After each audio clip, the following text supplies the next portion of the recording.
a source of profiteering through theft, fraudulent procurement schemes, and grossly inflated prices. They need to be stopped. Chapter 6 of the Constitution of Kenya on leadership and integrity. Chapter 12 on principles and guidelines of public finance, the Public Procurement and Disposal Act, and the Public Finance Management Act have failed to tame and stop them. The public is restless and now requires answers. Mr. President, a judicial commission of inquiry will unearth the real underlying problems of these malaise. Meanwhile, I urge Kenyans to not to give up the fight against COVID-19. Continue observing guidelines as issued from time to time. Coronavirus is real. It is here with us. But all will be well if we protect ourselves. God bless Kenya. God bless our people. End of statement. Thank you.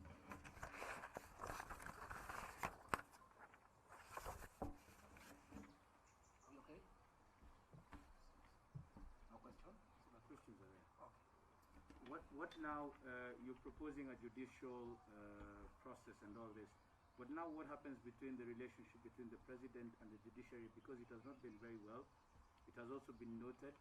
And also there are those who are even coming out like your partner in the NASA coalition who says that there is no problem, they see no problem in what has been going on. What would you say about that?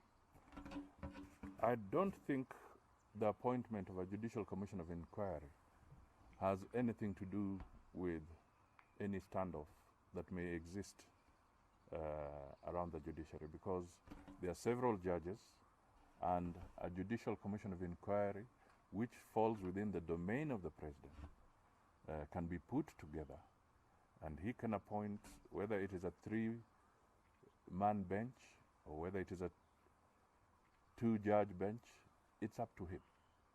And he can do that right now if he wishes to invoke his powers. What about the sentiments by ODM? ODM seems to be and actually supporting what is happening. I think I am very clear that Kenyans are restless. Kenyans want answers. It is not time to gloss over anything. Resources have been lost. And if they have not been lost, why would anyone be scared of a judicial commission of inquiry? If you believe that you have done nothing wrong, then come forward and be prepared to face a commission of inquiry in the eyes of the public. You will have the right at that point to defend yourself if you think an allegation is not correct. Let me tell you, I saw a few things about saying we wait for the audit of the Auditor General. Ladies and gentlemen, first of all, the office of the Auditor General is an independent institution. It cannot work under the direction of anybody other than what is provided for in the Constitution. To the best of my knowledge, there's a backlog, because when the outgoing Auditor General left, it took quite some time. And indeed, there was even a backlog for him. It took quite some time for them to appoint another.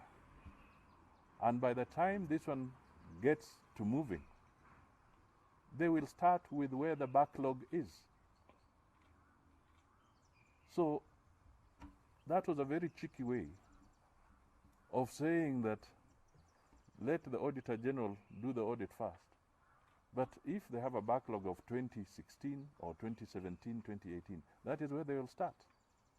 So by the time they come to audit these funds, if they're following the procedure, and that is what they would do, then you would be getting the report of the 2020 maybe 5 years down the line. So that was a very mischievous proposition. So it was a scapegoat, you think? Very mischievous proposition. Particular from the Daily Nation.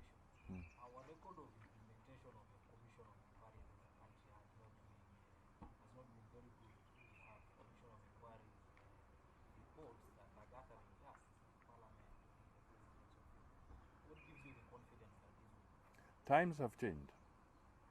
And I believe that this constitution provides bigger anchor on matters of public participation.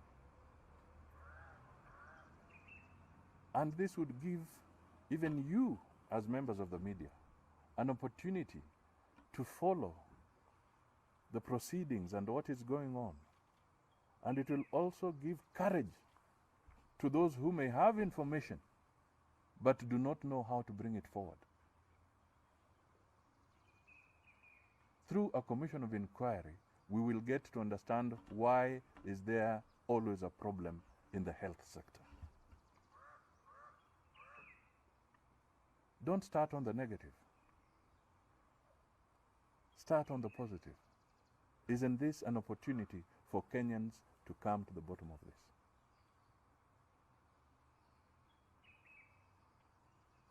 You see, if we always pick up on that, it's like me saying, or like you saying, because the media has exposed something, so let it just pass, because after all, media always expose things but nothing happens.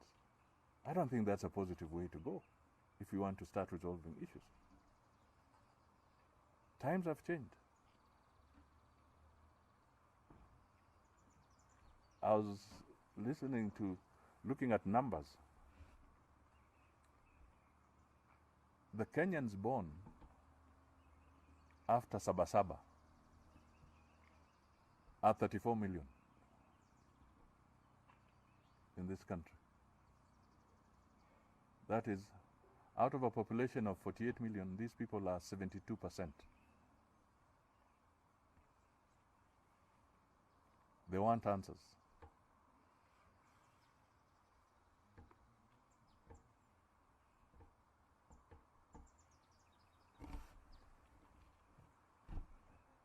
Any other?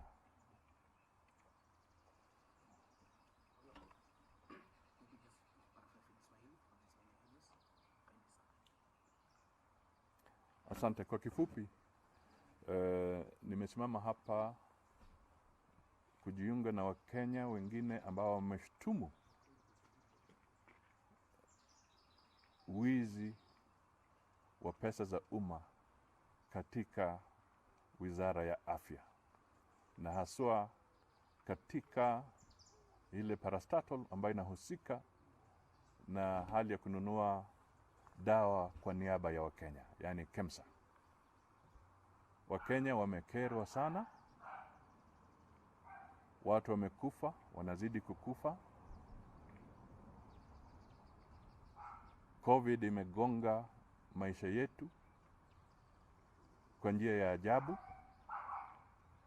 na kile ambacho mimi napendekeza leo ni kwamba kupitia kwa uwezo wa Rais wa Jamhuri ya Kenya, Mheshimiwa Uhuru Kenyatta, ana uwezo kupitia kwa ile sheria ya Commission of Inquiry Act, ana uwezo wa kipekee, uwezo ambao hakuna mtu yeyote mwingine ambao nao, aunde tume ya kisheria ya judicial ambayo itachunguza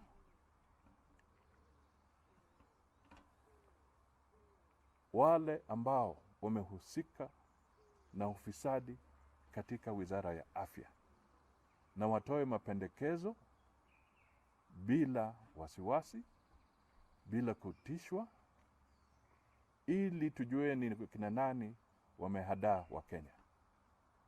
Na kama mtu hana hatia, asiwe na wasiwasi kufika mbele ya tume kama hiyo. Lakini kama yeye ana hatia, basi atapatikana. Ili tuondoe hali ya kutupa tu majina ya watu. Kwa sababu kwa wakati huu mara unasikia kampuni ile, jina la yule, nani yule. Sasa hujui gani ni ukweli, gani ni propaganda, na gani ni siasa ya kuchafulia wengine majina. Ikiwa tunataka tuepukane na hii tabia ya kuchafua majina ya watu na kutupa maneno kiholela holela, nafasi hii Rais wa Jamhuri ya Kenya, kwa sababu kwa ile ajenda yake 4, ajenda moja kubwa ni mambo ya afya kwa Wakenya wote. Kwa hivyo mimi ningehimiza kwamba ana nafasi nzuri ambaye anaweza unda tume hiyo, atafute kwa mahakama.